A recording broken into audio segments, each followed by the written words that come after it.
असम में अभी क्या चल रहा है? असम में अभी आय चल रहा है। राइज आय আহিছে বাটটো এৰি দিয়ক।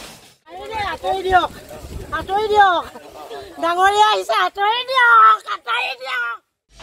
ঘামুচি ওলোৱাৰ বতৰত অসমৰ আকাশে বতাহে এতিয়া আয়।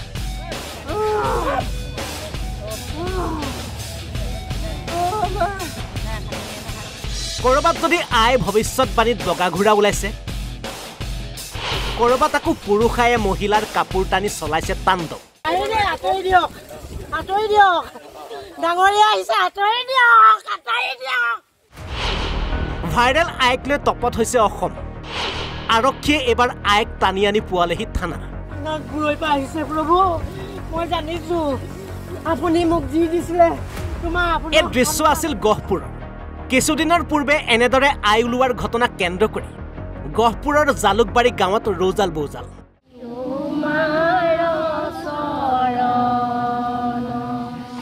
জয় ৰাধা জয় কৃষ্ণ জয়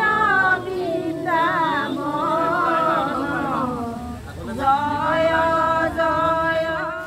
তাতে গাঁওবাসীৰ অন্ধবিশ্বাসক সাৰ পানী যোগায় গাঁৱত ওলাইছিলহি দুটি বগা ঘোঁৰা। বগা ঘোঁৰা দুটিক ৰাইজে ডাঙৰীয়া বুলি অভিহিত কৰি পূজা পাতল কৰি কৰি বগা ঘোঁৰা দুটি ৰঙা কৰি পেলালে। মোৰ ঘোঁৰা আছিলে বগা, সিহঁতে পূজা পাঠ কৰি ৰঙা কৰি দিছে, ঘোঁৰাটো মোৰ হয়।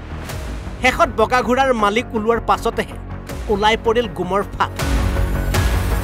এতিয়া জালুকবাৰীৰ একাংশ জনতাৰ লাজত ফাট মেলা বহুমতী পাতালে লুকাওঁ। ডাঙৰীয়া আহক, মই সদায় প্ৰণাম কৰি আছো।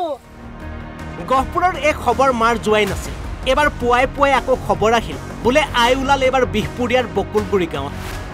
মিচিং অধ্যুষিত বকুলগুৰি গাঁৱৰ এবাৰ আইৰ ৰূপ আকৌ বেলেগ।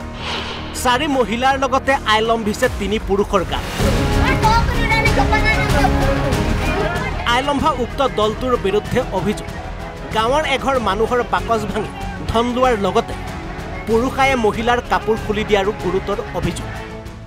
আইৰ নামত ভণ্ডামি কৰি এগৰাকী মহিলাৰ ওপৰত কাপোৰ খুলি গাৰ বস্ত্ৰ পৰিধান কৰা বস্ত্ৰ ফলা চিৰা কৰি ফালি লৈ তাৰ ওপৰত জঁপিয়াই পৰিছে দুগৰাকী পুৰুষ।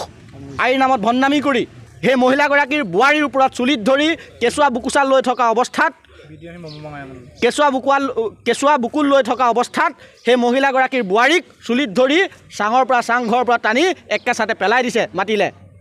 6 ফুট ওপৰৰ পৰা সেই কেঁচুৱাৰ সহ সেই মহিলাগৰাকী বোৱাৰী কেঁচুৱা বুকুচাত বন্ধাৰ পৰা চাঙৰ ওপৰৰ পৰা পৰিছে। তেখেতলোকে সম্পূৰ্ণ ভণ্ডামি কৰিছে, নাটক কৰিছে। তেখেতলোকৰ লগত কোনো আই লম্ভা নাই। যদি আই লম্ভে আমি সকলোৱে প্ৰণাম জনাইছোঁ। সেই ঘৰৰ মেইন মহিলাগৰাকী, মুখ্য মানুহগৰাকীয়ে ধূপ জ্বলাই তামোল পাণ আগবঢ়াই সেৱা কৰিছিল। সেই সেৱা কৰা ঠাইৰ পৰা চুলিত ধৰি কাপোৰ ফালিছে। সেইটো আমি কোনো পৰ্যায়ে সহ্য কৰিব নোৱাৰোঁ উঠি অহা যুৱ হিচাপে। এই ঘটনাৰ পাছত মিচিং জাতীয় সংগঠন TMPKৰ নেতৃত্বত ঘটনাৰ উচিত তদন্তৰ বাবে থানা ঘেৰাও কাৰ্যসূচী লৈ সংগঠনটোৱে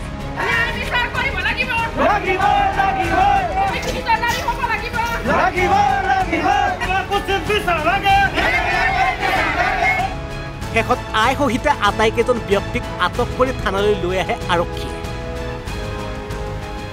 নাৰায়ণপুৰৰ পৰা পংকজ দেউধাই ফুকনৰ ৰিপৰ্ট NB নিউজ।